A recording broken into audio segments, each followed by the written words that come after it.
जो जो शरण कबीर के तिरगे अंत अपार। दादू गुण की ताक है कैतन आवे पार। जो कबीर जी की शरण में आए हैं ना जाने कितने पार हो गए, उनका वर्णन नहीं कर सकते। परमात्मा प्रत्येक कलयुग में, वैसे तो प्रत्येक युग में आते हैं, लेकिन उन 3 युगों में थोड़े ही जीव पार होते हैं और चौथे कलयुग में परमात्मा थोक के बाह से पार करते हैं बिना गिनती के। अब जो यह पिछली पीढ़ी प्रारंभ होगी, इसमें परमात्मा न जाने कितने लाखों करोड़ों अरबों तक को पार करेगा। और ये सुअवसर इसी युग में, कलयुग में और इस पिछली पीढ़ी में होता है।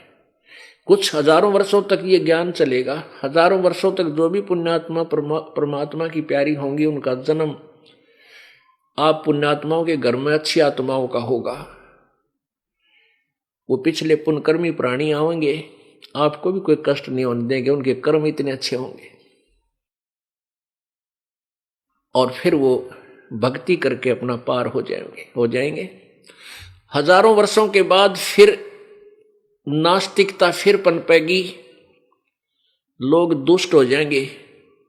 अब देख रहे हो कितनी गिरावट आ गई है समाज में, भक्त मनुष्य समाज में जुल्म हुआ पड़ा गति। और अब ये इस ज्ञान से एक बार फिर सेट होएगा, भगवान से डरने वाली अच्छी आत्मा ऊपर आवेंगी, उभरेंगी, और निकम्मी आत्मा भी अच्छी हो जाएंगी। इस ज्ञान को सुनकर कोई किसी को दुखी नहीं करेगा, कोई लूटे खसोटे नहीं गा। उनको पता लग जाएगा किसके लिए कर रहा हूं, और करूंगा तो फिर पाप भी मुझे भोगने पड़ेंगे। किसी का कोड लग रहा है, किसी की आंख फूट गई, किसी का कैंसर हो गया, किसी की जीभ कट गई, किसी का हाथ कटा पड़ा है। ये पाप कर्मों के परिणाम है। फिर जब कोई ये पता हो जाएगा कि ये जैसे जो हमें आपदाएं आती हैं, ये हमारे पाप कर्मों से आती है, फिर कोई बुरा नहीं कर सकता। अनजानपने में हाथ जला रहे हैं हम, अनजानपने में नंगे तार को, बिजली के तार को जिसमें करंट होता है, उसको भी छू लेता है बालक और मृत्यु को प्राप्त हो जाता है।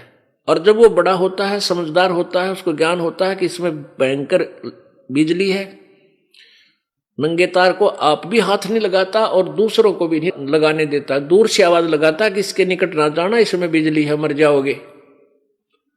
तो पुण्यात्माओं, ये जो पाप अज्ञानता में कर रहे हैं, कोई मिलावट करता है, कोई चोरी कर रहा है, कोई लेकर नहीं देता, कोई झूठ बोल रहा है, कोई रिश्वत लेता है,